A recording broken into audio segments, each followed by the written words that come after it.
पुण्यातली ही महिला उद्योजिका रसवंती व्यवसायातून करत आहेत महिन्याला लाखो रुपयांची कमाई।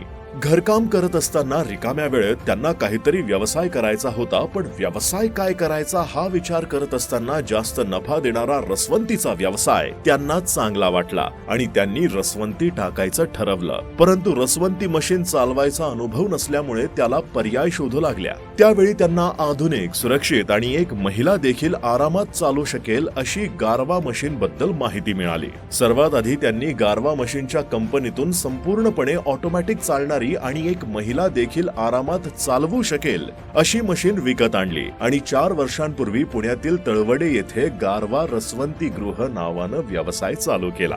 गारवा मशीन मध्ये एकदाच ऊस टाकल्यावर येणारा थंडगार आणि घट्ट रस पूर्णपणे ऑटोमॅटिक। रस थंड करण्यासाठी बर्फाची आवश्यकता नाही, कमी विजेचा वापर, यामुळे एक महिला देखील या मशीनचा उपयोग करून रसवंती घर चालवू शकते। पुण्यातल्या या महिला उद्योजिकेची प्रेरणा घेऊन आज महाराष्ट्रात अनेक ठिकाणी महिलांनी देखील स्वतःची रसवंती चालू केली आहे आणि स्वतःच्या पायावर खंबीर उभ्या राहिल्या आहेत। तुम्हाला या महिलांचा व्यवसाय कसा वाटला कमेंट मध्ये नक्की सांगा आणि आम्हाला फॉलो करायला विसरू नका।